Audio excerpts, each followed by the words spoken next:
मतलब कहीं कहीं हम ये कह सकते हैं कि जरूरी नहीं है कि जो सपने 10वीं या 12वीं से पहले आपके लिए देखे जाए वही आपकी लाइफ डिसाइड करे। नहीं सर, एब्सोल्युटली नहीं। It all depends on how do you value your time.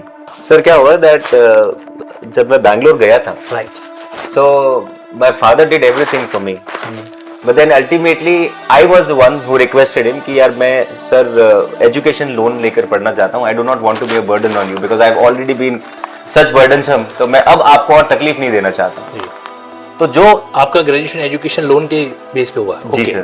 तो जो 11 और 12 2011 और 12 में जो मैंने नौकरी करी जी, वो मैंने अपनी इच्छा को दबाते हुए करी because I wanted to repay that education loan. और मुझे ये पता था कि वकालत में इतना क्विक मनी नहीं होगा that I will be able to repay the loan.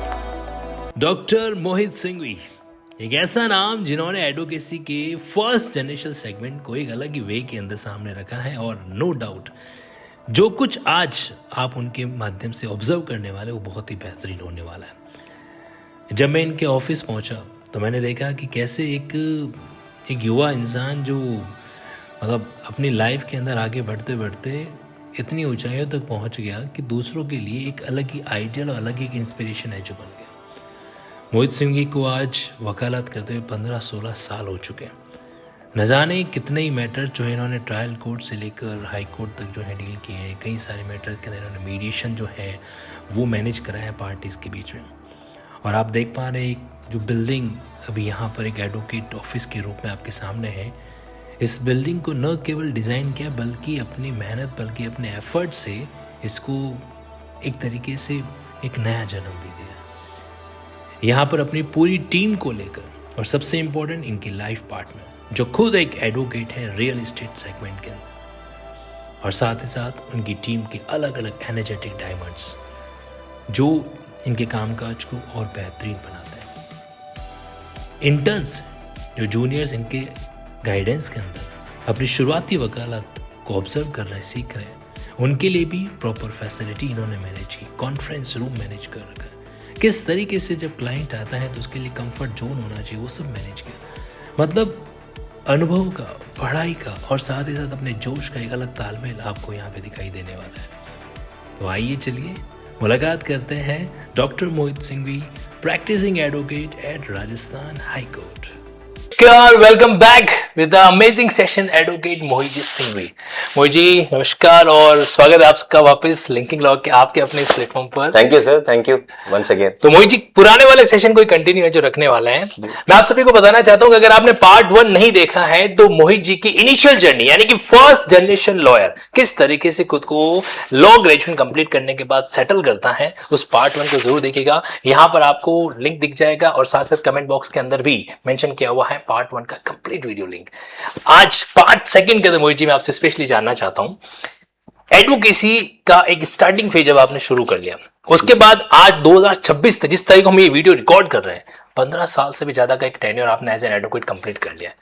तो मोहित जी 15 साल का कंप्लीट निचोड़ अगर निकाला जाए तो एक यंग एडवोकेट को कौन सी वो स्पेसिफिक बातें हैं जिनका उन्हें ध्यान रखना चाहिए, please?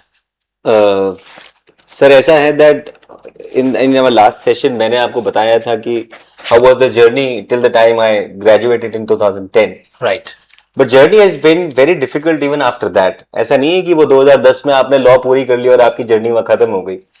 I did MBA in international business during my period after law, then I did my masters of law okay in constitution, and thereafter also I continued my studies. I did CS as well, and then finally recently last 5 years ago I completed my PhD in constitutional law. So the सबसे important बात according to my journey if you see, मुझे लगता है कि निरंतरता से आपको education continue रखनी चाहिए। The more you study, the more your brain will develop into a skilled lawyer. कि जितना आप पढ़ेंगे उतना ही आप बढ़ेंगे, ये मेरा कहना है। जितना आप पढ़ेंगे उतना ही आप बढ़ेंगे। Amazing statement. मतलब एक पहला पॉइंट ही कह सकते हैं कि अंदर के स्टूडेंट को जिंदा रखना पड़ेगा 100% एकेडमिकली, ऑलवेज एकेडमिकली तो रखना ही पड़ेगा। यस। अपार्ट फ्रॉम दिस और कुछ बातें? सर मुझे हमारे सीनियर्स पहले भी बहुत कहते थे और इनफैक्ट मेरा भी ये मानना है जी कि as a lawyer there are certain parameters जो कि आपको फुलफिल करने पड़ेंगे। We need to be successful lawyer. अच्छा, सक्सेसफुल लॉयर की भी डेफिनेशन बहुत अलग अलग होती है तंसुख जी। सो मेरा आपके साथ ये शो करके कभी भी किसी भी लॉयर को एक पर्टिकुलर तरीका नहीं बताना है कि यही करके आप सक्सेसफुल हो सकते हैं। There lot of ways. मेरे लिए मान लीजिए BMW खरीदना सक्सेस है, किसी के लिए 100 जजमेंट रिपोर्टेबल कराना सक्सेस हो सकता है। Very true. तो success it's a difficult word to use, उसका एक आइडियोलॉजी को और इसको एक फ्रेम में बंद करना बहुत मुश्किल है। तो मुझे लगता है कि respective of anything, even if you want to be a rich lawyer और you want to be a famous lawyer और you want to be a very well read and well depth lawyer, इन सारी चीजों में कुछ बातें common है जो मेरे लास्ट 16 साल के एक्सपीरियंस में आपको शेयर कॉमन पॉइंट्स को मैं जानना चाहूंगा। जी, सबसे पहला तो ऐसा you need to dress well as a lawyer. जो आपके लिए सबसे इंपॉर्टेंट है कि आप क्या पहन रहे हैं जी, आप कोर्ट में वो प्रेजेंट करने जा रहे हैं। If you are wearing a shirt which is not clean, the reflection of you as a lawyer will go to your client. Okay, आपने समझ लीजिए कि आपका जो ब्लैक कोट है, जो आपके रोब्स है, अगर वो ड्राई क्लीन नहीं है, अगर वो स्मेल ज्यादा कर रहे हैं, जल्दी आप देखते हैं कि जोधपुर में गर्मी बहुत ज्यादा पड़ती है, तो you are always sweaty. Yes, तो पसीने से आपके कोट और गाउन खराब हो जाते हैं। You need to keep them brushed up every day, और वो क्लीन अटायर में आपको जाना पड़ेगा। First to have your shoes polish. बहुत छोटी छोटी चीजें तो शायद हमको नर्सरी में सिखाते थे, वही चीजें हमको सब फॉलो करनी पड़ती, because you are going to the court, that's a temple of justice. तो you need to go well prepared in terms of dress.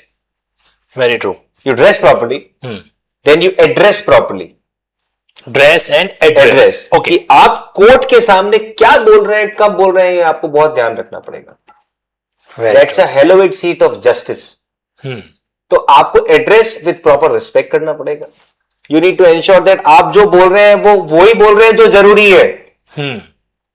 A successful lawyer or a good lawyer should always speak to the point. Court के पास time नहीं है आपके भाषण सुनने का। Court के पास time सिर्फ इतना है, you see the number of cases listed before a जज एवरी डे। उस जज की हालत देखिए आप। 500 मैटर, 300 मैटर, 200 मैटर एक दिन में सुनते हैं, वो सारे अलग अलग स्पीयर के। आपके लिए तो आपकी 2 या 3 पिटिशन हो सकती है, फॉर द ऑनरेबल जज इट इज लाइक 200, 300, 400 पिटिशंस। उनको कितना दिमाग यूज करना पड़ता है। So it is always good to be on the point, to come to your prayer, what is the annexure, what is the impugned order, get the judge, because judge absolutely is sitting at the top, he is more intelligent than you.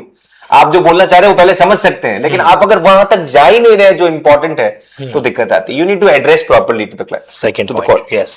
And the third is, once you dress well, you learn how to address well. And the third is redress well. If you do 1 and 2 properly, आपको redressal of grievances बहुत easily हो जाएगा। Of the client. Grievances जो clients के हैं वो आपको redress ढंग से कर पाएंगे। You need to be emotionally attached to the brief. Like I tell you my personal experience, मेरे पास कोई भी client आता है तो मैं उस तरह से ड्राफ्टिंग करता हूँ कि ये मेरा केस है।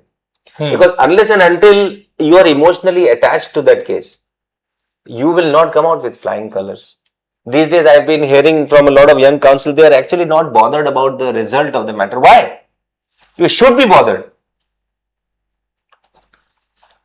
एक आदमी ऑलरेडी परेशान है, इसीलिए एक लॉयर के पास आता है। And if you do not take his और her matter seriously, if you do not address well, how will you redress well? मुझे आपके बारे में मैंने सुना है कि मतलब क्लाइंट जब फर्स्ट मीटिंग आपसे करने आता है तो आपका एक स्टेटमेंट उसको रहता है कि जहां तक पॉसिबल हो हम वकीलों के पास मत आओ। आप उनको इनडायरेक्टली एक बात कह देते हैं। मैं ये इसलिए कहता हूं कि आजकल लिटिगेशन का क्रेज बहुत बढ़ गया है। आजकल हर आदमी लड़ना चाहता है, लड़ने की इच्छा बहुत होती है। तो मेरा हमेशा ये मानना होता है कि to go into the court is in your hands, to come out is in not. Okay, it is not in your hand. Entry आपके फेवर की है, आपके पास की हो सकती है, एग्जिट नहीं है। एग्जिट नहीं है ना, तो एग्जिट का समय फिक्स्ड है, ना एग्जिट का तरीका फिक्स्ड है। तो why to unnecessarily go fight and then come back, crying faces कि मैं हार गया, जीत गया, then you file an appeal. तो मेरा ये मानना होता है, ऑल्दो एज अ लॉयर हमारे लिए जितना अच्छा होगा जितने लोग परेशान होंगे और आएंगे हमारे पास, but as a lawyer, as a social servant, you know, we are a social engineer, we are a social serviceman, हमको दुनिया के बारे में भी सोचना पड़ेगा कि आप जबरदस्ती as a lawyer, it is your responsibility, it is your moral responsibility. तो मतलब हमें इनिशियली हम गाइड करते हैं, क्लाइंट को बताते हैं कि भाई देखो इस मामले के अंदर जहां तक हो सके तुम क्यों लिटिगेशन में जा रहे हो। सर मेरा ये मानना रहता है कि उनको ये बताएं कि आपको जरूरत नहीं है जाने की, और अगर आप जाना चाहते हैं तो मैं नहीं कर पाऊंगा, because of the simple reason कि आप जाके हारना है वो मेरे अंदर my heart does not allow that to happen. आप लोग अभी जान रहे हैं कि इनिशियल एडवोकेसी के कौन से ऐसे पॉइंट्स होते हैं जिन्हें हमें अपने माइंड में हमेशा रखना चाहिए. First point, dress well. Second, address well. And the third one is redressing your client. Yes. Can we go at for the another point? मतलब ये मुझे लिए बड़ा एक्साइटमेंट क्रिएट कर रहा है. नहीं, आपकी बात एकदम सही है. मुझे लगता है कि मैं मेरे स्टूडेंट टाइम से और इनफैक्ट अभी भी I focus more on writing articles. नए लॉज इवॉल्व होते रहते हैं. मुझे उन लॉ के बारे में पता नहीं, but when I go deep into researching I find out कि नहीं यार ये बहुत इंटरेस्टिंग है. And when I research, when I draft, I take some material out of that and I start writing an article on that. And then I get it published in various law journals and websites. तो वहां से क्या होता है कि आप एक young generation के बीच में रहते हैं, बिकॉज मोस्टली आर्टिकल्स पब्लिश करते हैं students, lawyers, because they are very busy in their personal and professional life. तो उनके पास इतना टाइम आर्टिकल लिखने का होता नहीं है. तो मेरे पास कोई भी मैटर आता है तो मैं उसी मैटर के जो लॉ पॉइंट्स हैं उनको कैप्चर करते हुए एक आर्टिकल ड्राफ्ट कर लेता हूं, then I get it published. So what I mean to say is your drafting skills will get improved, your researching skills will get improved when you write articles, when you write your short comments on the law. Fourth point is drafting के ऊपर आपकी command होनी चाहिए. 100% होनी चाहिए. Okay. और आपको ये नहीं कि ड्राफ्टिंग आज जो मेरे को आ रही है मेरे को 5 साल बाद भी सेम ही रखनी है. नहीं. See, when I file petitions, I get replies also from the opposite counsels. तो मैं बहुत सारी चीजें उनमें से ले लेता हूं. मतलब यहाँ पे आप एक नई बात कह रहे हैं. आप ही कह रहे हैं कि ड्राफ्टिंग भी समय के साथ चेंज होनी चाहिए. होनी पड़ेगी सर. होनी पड़ेगी. ओके. Laws get changed. उनके अंदर जो स्टैट्यूट्स का इंटरप्रिटेशन है ऑनरेबल सुप्रीम कोर्ट और ऑनरेबल हाई कोर्ट के जजेस का, वो चेंज होता है. वो जो लैंग्वेज यूज करते हैं वो हमको इनकलकेट करनी पड़ेगी ना. Very true. We have to inculcate, we have to develop. और जैसे मैंने आपको पहले वाले सेशन में भी बताया था, you have to be a student of law. आपको ये कभी भी नहीं मानना है कि मुझे सब कुछ आ गया. कुछ नहीं आया. Till the time you say that you are a student of law, you keep learning, you will be alive as a lawyer, you will grow as a lawyer. जी, ऐसा कहा जाता है कि जब आप अपने क्लाइंट का केस कोर्ट में लेके जा रहे हो ना, तो सिर्फ आपको अपने पॉइंट ऑफ व्यू से नहीं, आपको सामने वाले एडवोकेट के पॉइंट ऑफ व्यू से भी सोचना पड़ता है. इसके बारे में थोड़ा मैं जानना चाहूंगा. Of course sir, when I prepare my matters, मैं ये देखता हूं और ये सोचता हूं कि सामने वाले वकील साहब क्या पॉइंट उठा सकते हैं. And I think that you have to be a devil's advocate. आपको ये समझना पड़ेगा कि सामने वाला क्या पॉइंट उठा सकता है, what are your weak points, and then be ready to answer on that, because a जज विल आल्सो आस्क यू. मतलब आप ये मान के चलते हो कि ये मेरे केस का वीक पॉइंट और ये मुझे पूछा जाएगा. अल्टीमेटली आपके अच्छे पॉइंट्स तो आप आर्ग्यू कर ही लोगे. But as a lawyer if you want to grow properly, तो आपको ये देखना पड़ेगा कि मेरे वीक पॉइंट्स क्या है, what are the lacunas in the law, what are the lacunas in the facts. मुझे एक बहुत पुरानी बात है, शेरलॉक होम्स जो एक बहुत ही फेमस स्पाई हुआ करता था, तो वो जब भी किसी केस को सॉल्व करने जाता था तो कई बार ऐसी जगह थी जहां पर बिल्कुल एक इनविजिबल इस तरीके से ना ग्लास की एक लाइन हुआ करती थी. अगर आपने उसको नहीं देखा, क्रॉस करके, तो बॉडी कट लग सकता है, बॉडी कट भी सकती है. कई बार उसके फ्रेंड्स को पूछते भाई तेरे को कैसे दिख गई, तो उसका आंसर होता था I was already prepared for it, मैं उसको ढूंढ रहा था. इंडीड सर, मैं हमेशा ये बोलता हूं कि you should always be prepared for adversities in life. मतलब आपको भी यहाँ पे शेरलॉक होम्स बन के ही जाना पड़ेगा. आप शेरलॉक होम्स तो बहुत ज्यादा बड़ा है, मैं तो बहुत छोटा सा वकील हूं. बट मेरा मानना ये है, you need to be prepared for all adversities in life. Exactly. आप क्या सोच के जा रहे हैं, बहस क्या होगी, जज साहब ने कोई ऐसा पॉइंट बोल दिया कि आपको डाइवर्ट हो जाओगे, तो फिर आप your case will get worst. Right.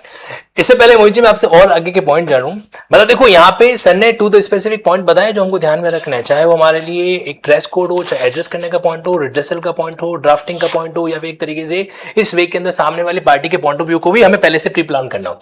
Next point जानने से पहले मोहित जी मैं आपसे ये पूछना चाहूंगा, जिस तरीके से आप क्लाइंट के रिड्रेसेस को डील करते हैं. जी.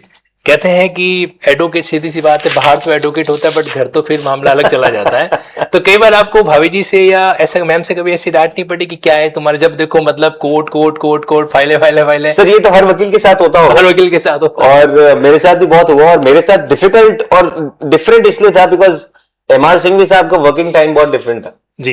तो right after my marriage I was with मगरासा Singhvi for 1 good year I believe.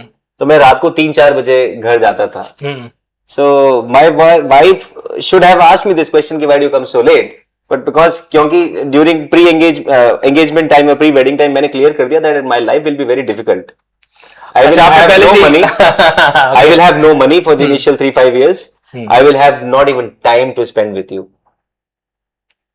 So Directly. only if you are ready with all these conditions, you come to my life. Otherwise, you wait for 3-4 years. Let me get some time and money, and then I'll come. Let me give disclaimer, ध्यान रखना इनकी बात आप exactly अपने case में apply मत कर दीजिएगा, कि इनके पास तो लाइजनिंग का दूसरा पार्ट भी है। इन्होंने वो सेकंड बैकअप लेके चले थे, इसलिए वो पहले से डिस्क्लेमर दे दिया। लेकिन कहीं न कहीं मोहित जी ये कह सकते हैं कि घर पे एडवोकेट नहीं चलेगा, घर पे तो हमें घर पे तो देखिए आप करना भी नहीं चाहिए। आई थिंक होम मिनिस्टर का एक वो जो जुरिसडिक्शन है, एक जो फोर्टे है, वो अलग ही रखना चाहिए। But you can definitely add, you know, आपकी वाइफ से वैल्यू एडिशन कैसे हो सकता है, you know, when your life partner comes to you, like in my personal case, she was an MBA prior to marriage.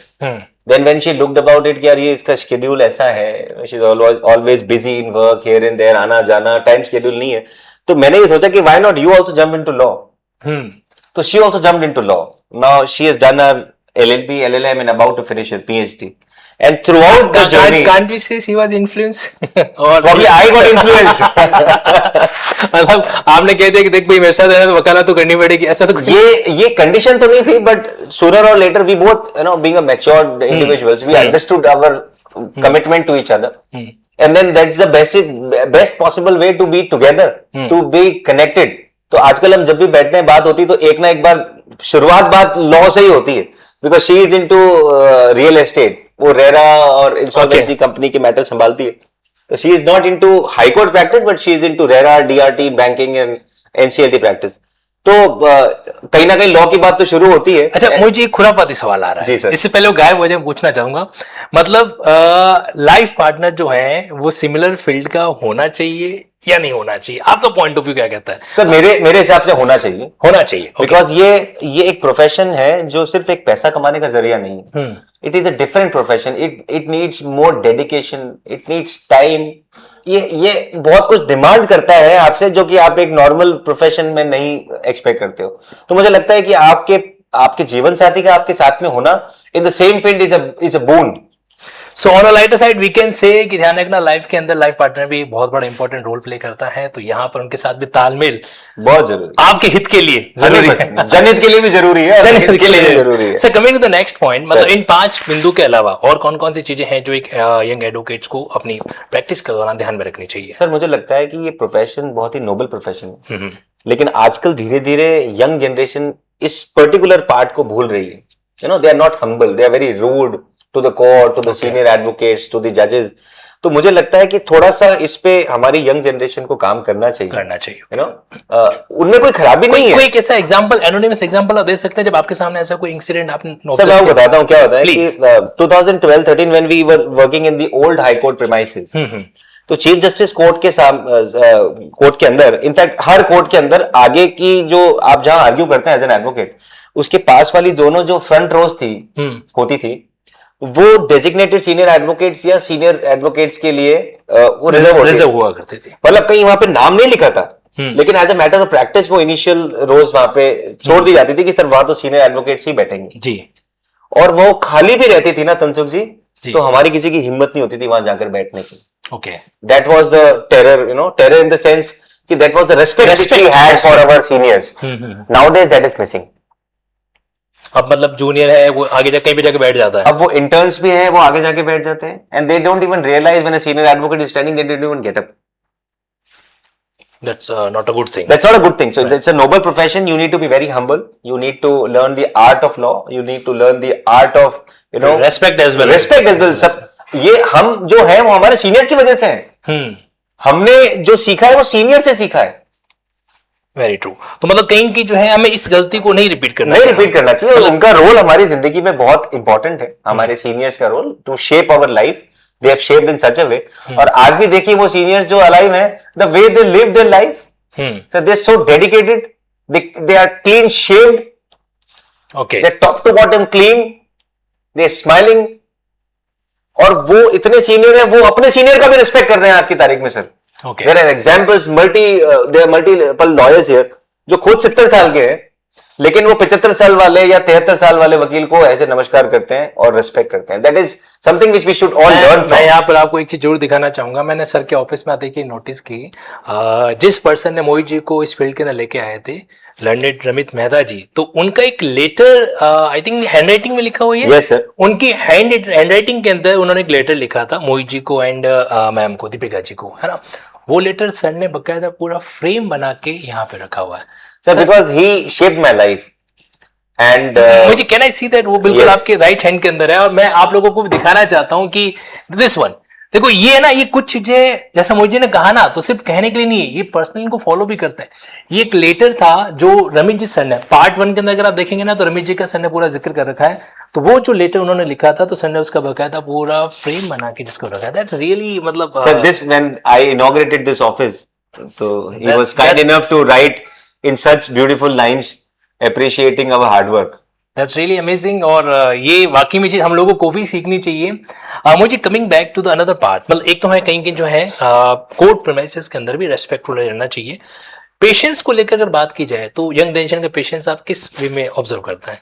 Sir मतलब हम सीखना चाह रहे हैं, हम खुद को इम्प्रूव करना चाह रहे हैं इस पॉइंट ऑफ व्यू से. पहली बात तो आप बार-बार जो यंग जनरेशन बोलते हैं, you are also yes, so let me be a part of the young generation also. It's just 16 the initial years. young generation, I can The say. initial. So I'm in my 16th year of practice, and there have been absolute amazing juniors who are coming in the way. Okay. और मुझे लगता है Rajasthan high court का भविष्य तो बहुत सुनहरे हाथों में है.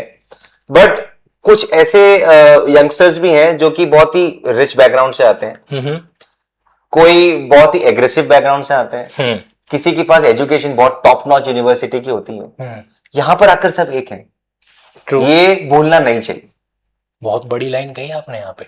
मतलब आप अपनी लॉ ग्रेजुएशन चाहे कहीं से भी करके आओ, Doesn't matter, चाहे NLU बेंगलुरु से करके आओ, कहीं से भी करके आओ, या फिर आके एक second B grade academic university से करके आ रखे हो, यहाँ पर आके आप एक है. You are just an advocate. आपको ये देखना पड़ेगा कि जो हमारे ऑनरेबल जजेस हैं, हाँ, वो किस ऊंचाइयों को छू चुके हैं. Very true. सुप्रीम कोर्ट तक अपना परचम लहरा चुके हैं. Jodhpur Rajasthan high court, Absolutely. उसकी अलग पहचान है. वो किस यूनिवर्सिटी से पढ़े हैं? जैनर एंड व्यास यूनिवर्सिटी से. यस. और वो कहां तक पहुंच गए हैं. तो कॉलेज मैटर नहीं करता है सर. ठीक है, इनिशियल करियर में आपको शेप कर सकता है, but throughout the life आपकी अपब्रिंगिंग आपको मैटर करेगी.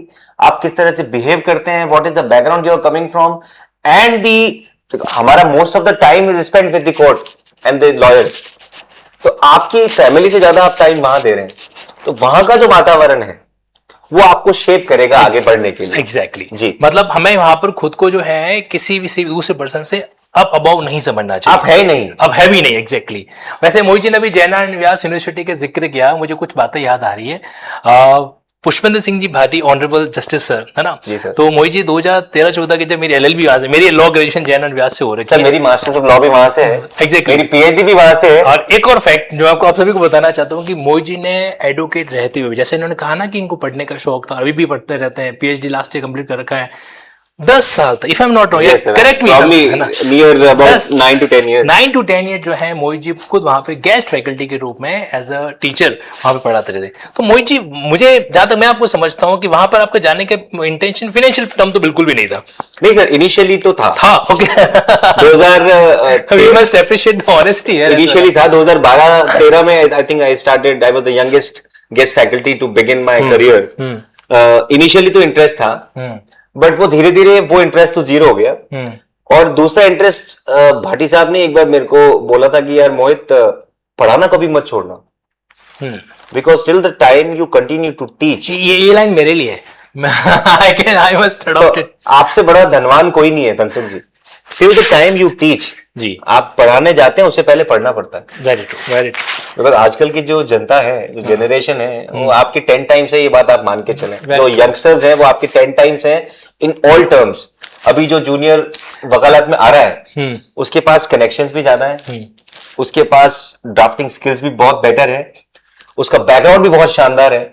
तो आपसे वो 10 गुना ऊपर ही है. नॉलेज भी बहुत शानदार है सर, आप मान के चले. Yes yes yes. तो अगर आपको इन सब स्पीयर में आपको अपने साथ में अपने आप को खड़ा रखना है, तो ये 4-5 चीजें तो आपको बहुत जरूरी है ध्यान रखना. Very true. मतलब ये छोटी छोटी बातें हैं ना, हमारे करियर के अंदर एक फाउंडेशनल स्टोन की तरह काम करती है। अब आपको इसको टर्नेबल बनाना है या स्टैटिक रखना है, ये हमें डिसाइड करना होगा। आज को आपको पता है, ये आज का जो सेशन है ना मोहित जी के साथ में, मेन इसी चीज को फोकस करना है कि 15-16 साल के प्रैक्टिस के अंदर एक एडवोकेट खुद को इस तरीके से स्टैब्लिश कर पा रहा है। आज हमारे जोधपुर के अंदर मोहित जी ने अपना खुद का एक अपना नेम और अपना एक फेम अपने लेवल पे अर्न जो कर रहा है, being a first generation lawyer, है ना। तो यहाँ पर ये बात सोचने समझने की और फॉलो करने लायक है कि अगर हम खुद के अंदर एक मोहित सिंघवी जी को देखते हैं तो हमें भी उनको कहीं ना क्या करना होगा, फॉलो है जो करना होगा। और डेफिनेटली जल्दी ही यहाँ पर एक प्रोफाइल बननी चाहिए डॉक्टर मोहित जी सिंघवी की अपने मन के अंदर भी, ताकि हम भी क्या कर सके, सर की तरह खुद को एक एडवोकेट के रूप में स्टैब्लिश कर सके। कनेक्टेड रहिएगा और कमेंट बॉक्स में जरूर बताइएगा कि मोहित जी से और भी कई सारे प्रैक्टिकल सेगमेंट मैं सर का समय और इजाजत लेने के बाद में आपके बीच में जरूर लॉन्च करता रहूंगा, ताकि हम अलग अलग केसेस के ऊपर एक शानदार स्टडी और करते रह सके। Thank you so much Mohit ji for this amazing Thank you once again, sir. Pleasure is all mine. experience. It is shining diamond for all. Thank you so much.